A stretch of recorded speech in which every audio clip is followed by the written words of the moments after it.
গতকাল বারামতীতে ভয়াবহ বিমান দুর্ঘটনায় মৃত্যু হয়েছে মহারাষ্ট্রের উপমুখ্যমন্ত্রী অজিত পাওয়ারের।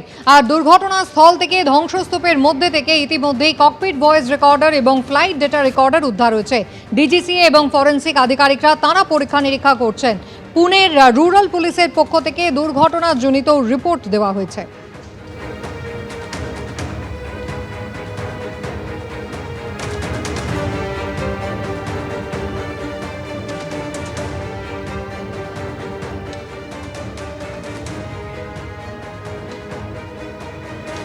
গতকাল ঠিক কিভাবে এই দুর্ঘটনা ঘটে থাকতে পারে একেবারে এআই প্রযুক্তির সাহায্য নিয়ে সেটাকেই আপনাদের সামনে তুলে ধরার চেষ্টা করেছি আমরা। সকাল ৮টা নাগাদ টেক অফ করে মুম্বাই থেকে এই বিমান এবং তারপর ৮টা বেজে ৪৩ মিনিটে মাত্র ৪৩ মিনিটের ব্যবধানে একেবারে মুখ থুবড়ে পড়ে এই যে স্পেশাল লিয়ার জেট 45 চার্টার বিমান, যেটাতে করে বারামতীতে ঠাসা রাজনৈতিক কর্মসূচিতে অংশ নিতে যাচ্ছিলেন মহারাষ্ট্রের উপমুখ্যমন্ত্রী। অজিত পাওয়ার ছাড়া আরও 4 জন ছিলেন এই বিমান দুর্ঘটনায়। ভয়াবহ বিমান দুর্ঘটনায় প্রত্যেকের মৃত্যু হয়েছে।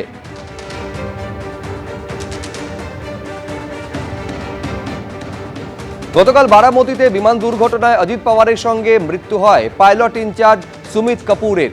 সেই কর্তব্যরত পাইলটের বিরুদ্ধে এবার নানান গুরুতর অভিযোগ সামনে এসেছে।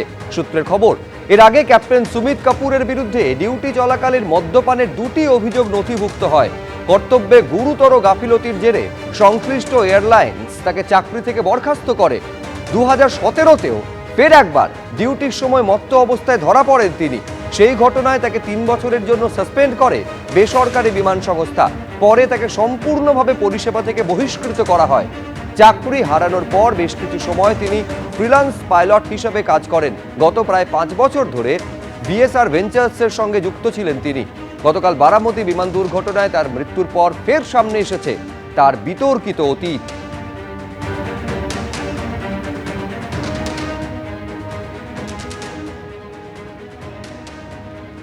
এই দুর্ঘটনার পর গোটা দেশ শোকাহত।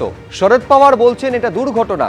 মমতা বন্দ্যোপাধ্যায় একমাত্র এই ধরনের মন্তব্য করতে পারেন, এই বলে আক্রমণ শানিয়েছেন বিজেপি সাংসদ গিরিরাজ সিং। इस हादसे पर, दर्दनाक हादसे पर पूरा देश शोक मना रहा है।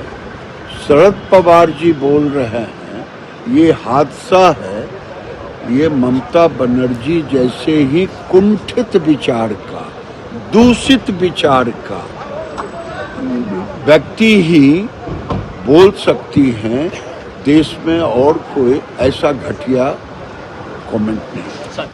অজিত পাওয়ারের বিমান দুর্ঘটনার কারণ ঘিরে এখনো ধোঁয়াশা কাটেনি। তার আগে গতকাল ইঙ্গিতপূর্ণ মন্তব্য করেছিলেন রাজ্যের মুখ্যমন্ত্রী।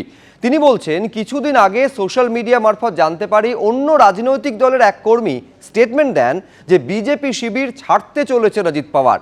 আর তারপরই এই ঘটনা ঘটল। কি বলেছিলেন দেখব।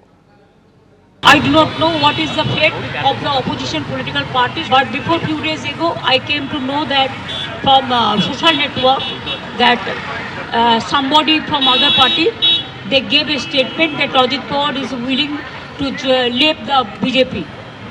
And now what happened today, I need proper investigation under the supervision of Supreme Court. Only we have the trust on Supreme Court, no other agency. All the agencies are being totally purchased. And really it's a great loss for the country. Maybe he's from the opposition, now he's from the opposition, but tomorrow he's supposed to join the original force of their party. ABP Ananda, এগিয়ে থাকে, এগিয়ে রাখে।